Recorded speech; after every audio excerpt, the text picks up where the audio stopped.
Now, starting this bulletin with top updates coming in from Israel, the Jewish state is now gearing up for a potential multi-front war days after a devastating onslaught from Gaza's Hamas regime. Over 1,200 Israelis have been killed in the Hamas attack so far. On the other hand, 900 have been reported killed in Gaza, which has come under intense bombardment from Israel's retaliatory strikes.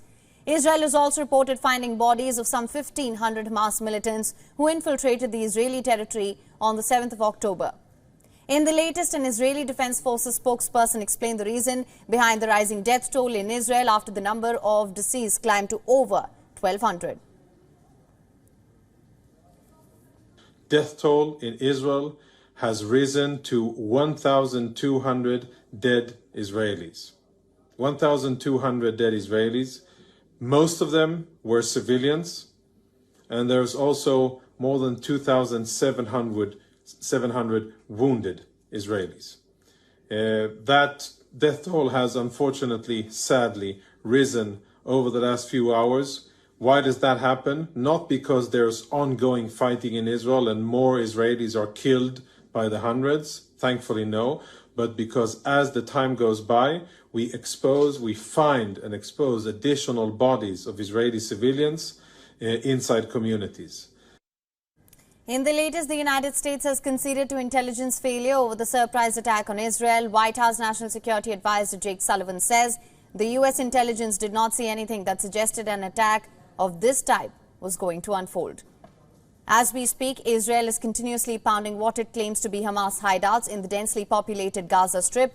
Over 2,300 such airstrikes have been carried out so far, in which Israel claims killing top Hamas commanders.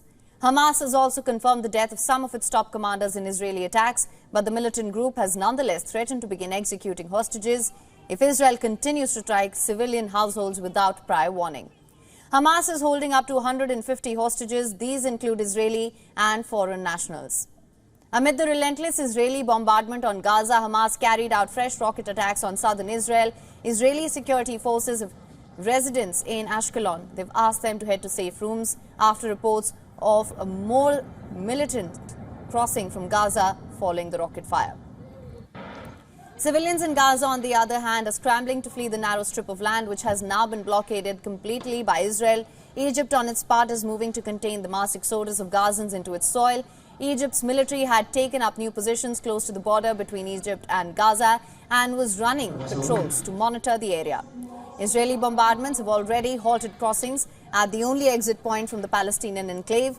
Israeli security forces have ordered a total siege of Gaza late on Monday, cutting off essential supplies like food, water and electricity for thousands.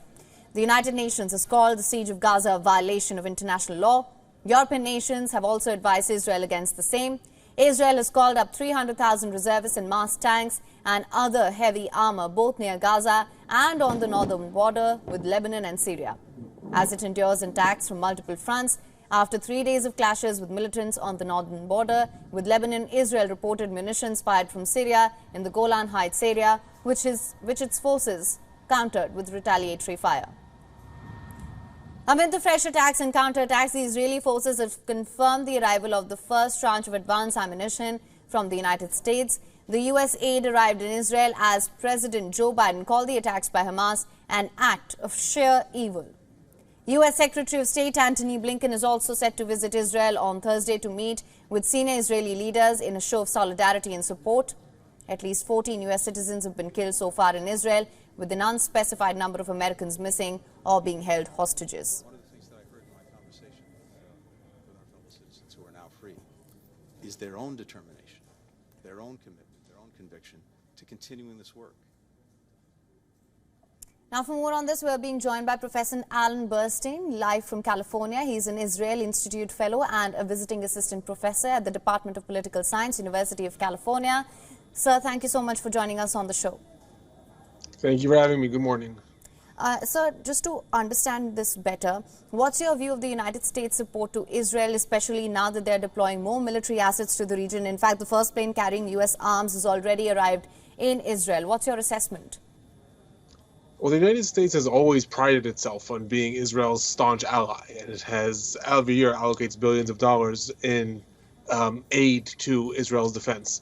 in the current context, the United States is really, really worried about the situation spiraling out of control. Iran and Hamas movement are pressuring the Hezbollah movement in Lebanon to enter into the foray. There are other groups in Syria, possibly even in Iraq, that may want to enter into the foray, and the United States really does not want to be involved. It does not want to have the situation in the Middle East spiral out of control, torpedoing whatever deals they wanted to have with Saudi Arabia, and etc. So this is all really a show of force by the United States saying, keep the war contained, quote unquote, between Israel and Gaza. Let's scare other organizations out of possibly entering the war and leading to World War III starting from the Middle East. Right, Professor, the hostage situation, that has emerged as a major concern as well. What sort of a plan of action do you think should be taken going forward? It's impossible to say because Israel has never faced such a situation. The most amount of hostages or hijacked or kidnapped people that Israel has ever faced was when Palestinian militant organizations hijacked an Israeli plane in the 1970s to Uganda, and there was 105 people, Israelis, that were hijacked, and Israel launched a raid to rescue them. This is an entirely different situation. The most amount of people that have ever been held by a terror organization in the Middle East fighting Israel has been 3, maybe 5, depending on which reports we believe. This is unprecedented. And I'll say even more than that. It's unprecedented for the Hamas movement. And I would even dare say that the Hamas movement and the Palestinian Islamic Jihad did not plan for this scenario. They expected Israeli intelligence, the famed Israeli intelligence, to know what their plans are, to be waiting for them, and to stop most of their insurgency. And maybe they would manage to kidnap 5 people. Maybe they would manage to carry out some carnage. They did not expect all of their battalions to get through, carrying out the worst terror attack in terms of at least numbers of attackers that were successful in history. So in that sense, both the Hamas movement, I think, is currently unaware how are they going to use these hostages, and at the same time, Israel doesn't really know how do you deal with the situation. It's really an unprecedented time in the Israeli-Palestinian conflict. Professor, that being said, of course, as you mentioned as well, intelligence failure, the United States has conceded to intelligence failure as well. That is something that's raised a lot of questions as well. What would you say are the factors or the reasons behind such grave intelligence failure? Unfortunately, this is going to be a subject of research probably for the next 20 to 30 years. Israeli intelligence is famous for knowing everything that goes on in the Palestinian territories. When Israel wanted to, in the past, carry out targeted assassinations, some of the most famous ones being against the leaders of Hamas in 2003 and 2004, they were able to fire missiles hitting the wheelchair of the Hamas leader, firing missiles hitting the specific car, the specific window in which the deputy leader was there. The Israeli intelligence is famous for knowing everything about the Palestinians. In turn, this operation by Hamas was planned, it's already been confirmed, has been planned for over a year. It's been planned for over a year, participated in it. The IDF, as you said, is now reporting over 1,500 Palestinian terrorists in the operation itself, let alone how many people knew about it in the past. It is unclear. It is totally unclear how Israeli intelligence missed this so greatly. Right. There are rumors, even though they are denied by the United States, there are rumors that Iran may have participated on the day of the attack to send spy software in order to tamper with Israeli satellite images or something like that so they wouldn't know what was happening. But how Israeli intelligence did not know this was coming in advance is something that I, as someone who has studied the conflict now for 10 years, I honestly have no clue. I'm sorry to say.